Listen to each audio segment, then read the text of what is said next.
The prophet Samuel prophesies the past in his farewell address in 1 Samuel chapter 12. Listen to this intro and we'll get right into this video. Let's go.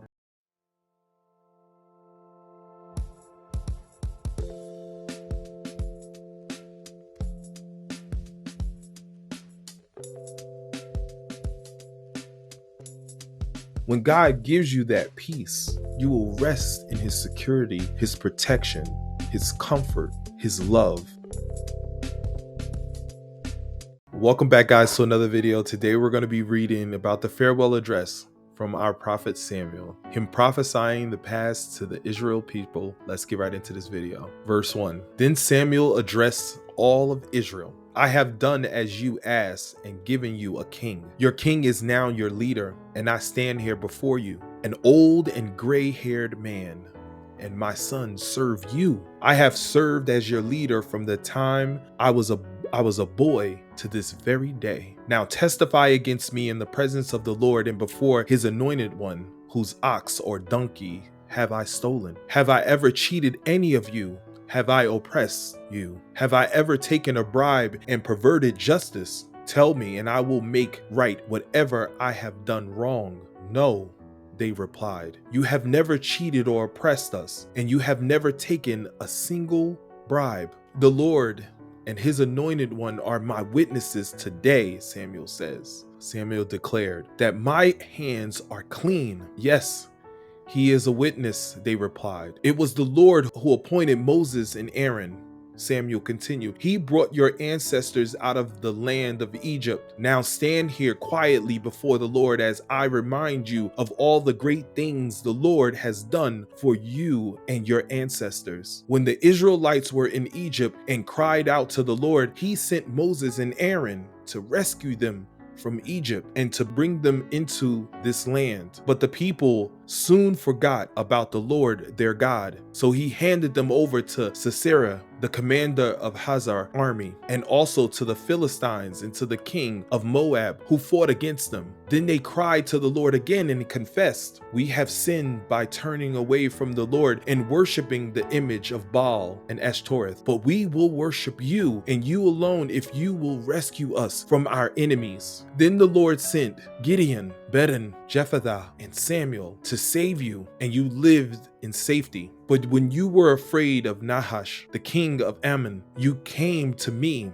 and said that you wanted a king to reign over you, even though the Lord your God was already your king. All right, here is the king you have chosen. You asked for him, and the Lord has granted your request. Now, if you fear and worship the Lord and listen to his voice, and if you do not rebel against the Lord's commands, then both you and your king will show that you recognize the Lord as your God. But if you rebel against the Lord's commands and refuse to listen to him, then his hand will be heavy upon you as it was upon your ancestors. Now stand here and see the great things of the Lord is about to do. You know that it does not rain at this time of the year during the wheat harvest. I will ask the Lord to send thunder and rain today. Then you will realize how wicked you have been in asking the Lord for a king. So Samuel called to the Lord, and the Lord sent thunder and rain that day.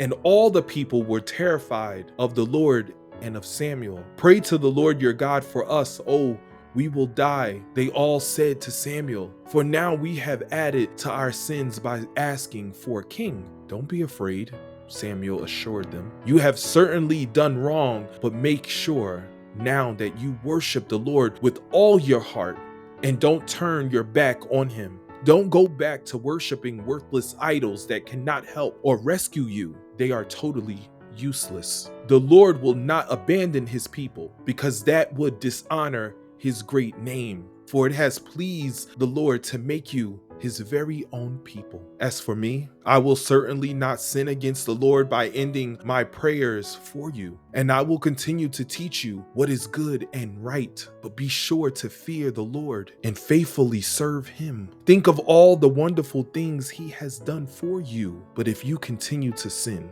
You and your king will be swept away. That is God's holy word, and that is Samuel's mouth speaking them words. That is God's holy word. Let's break this down. In verses 1 to 5, we'll see Samuel closed and vindicated his ministry by being the ministry of faithful minister. A faithful minister. He had listened to the people, giving them a king, selected the king even over Samuel's own sons. He was now elderly. He had served faithfully since he was a youth, since he was a baby. He pictured himself in a courtroom with people as his witness. He called upon them to vindicate his ministry. Had he ever stolen, cheated, or oppressed anyone? No. Had he ever taken or condoned a bribe, favoring the rich and powerful? No. If he was guilty of any wrong, he would immediately make it right. He heard the desired verdict. The people declared that Samuel was innocent of all evil and had served faithfully the Lord and Israel. He declared that the Lord and Saul were witnesses to the truth of his righteousness, his faithful life and service. Samuel vindicated the Lord. He vindicated the Lord by saying this, his work of salvation in verses 6 to 11. How did he do it? Well, let's see. The Lord delivered Israel from Egypt, working through Moses and Aaron. We see that. The Lord in all his righteousness and his righteous acts were vindicated by the evidence, the bar of justice, standing still that may reason with you. Think about the scene of the courtroom. The Lord heard the cries of the Israelites from help and established them as a nation. He delivered them from Egypt and settled them into a promised land of Canaan. We see that in Exodus chapter 2, verses 23 to 24. Years passed and the king in Egypt died, but the Israelites continued to groan under their burden of slavery. They cried out for help, and their cry rose up to God. God heard their groaning, and he remembered his covenant promise to Abraham, Isaac, and Jacob. We see that the Lord delivered the Israelites through the repeated cycle of compromising, inconsistent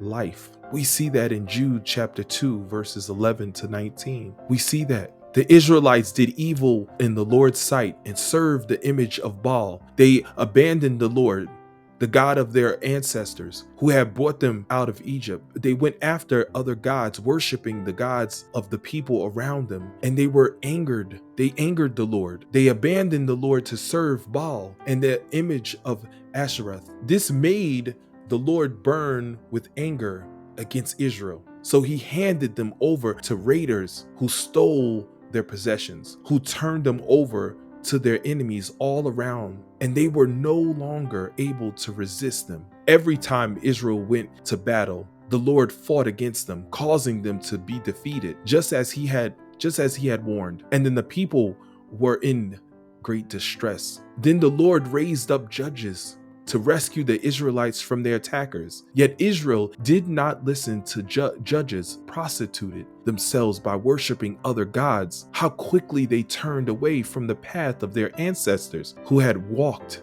in obedience to the Lord's command. Whenever the Lord raised up a judge over Israel, he was with that judge and rescued people from their enemies throughout the judge's lifetime. For the Lord took pity on his people who were burdened by oppression and suffering. But when the judge died, the people returned to their corrupt ways, behaving worse than those who had lived before them. They went after other gods, serving and worshiping them, and they refused to give up their evil practices and stubborn ways. We see they forsook the Lord. The Lord judged and chastised them through suffering of war and oppression. They cried out to the Lord for their deliverance and confessing their sins. The Lord delivered them by raising up judges in Gilead in Jude chapter 6 verse 1, and Jude chapter 4 verse 6 to 7, Jephthah in Jude chapter 11 verse 1. Samuel pointed out the terrible sins of Israel and issued a strong warning. Rejecting the Lord leads to terrifying judgment. We see that in 12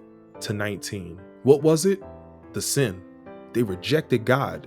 We talked about this. This is that prophecy. They rejected God. They demanded an earthly king to protect them rather than God himself.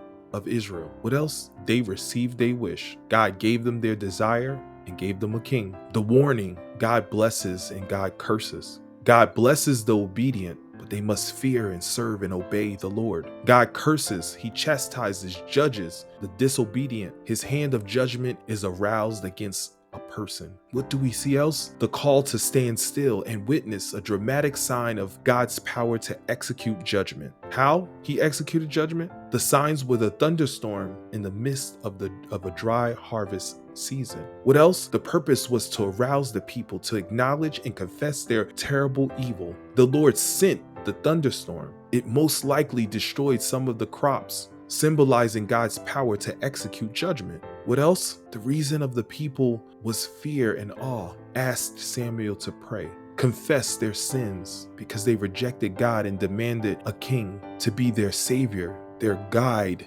and their provider, as well as their protector. Samuel called for Israel to repent, a need for repentance we'll see in 20 to 25. The condition was they must not forsake the Lord again. They must serve the Lord. They must not turn to idols or false worships. That cannot save you. They are useless. The assurance of God's acceptance given to the people. What was those assurances? He would honor his great name. He chose his people. His people did not choose him. The assurance of Samuel's prayer and continued ministry of teaching. The final challenge and warning to the people was, fear and serve the Lord faithfully. The warning was, if you continue in your sin, God will judge and destroy.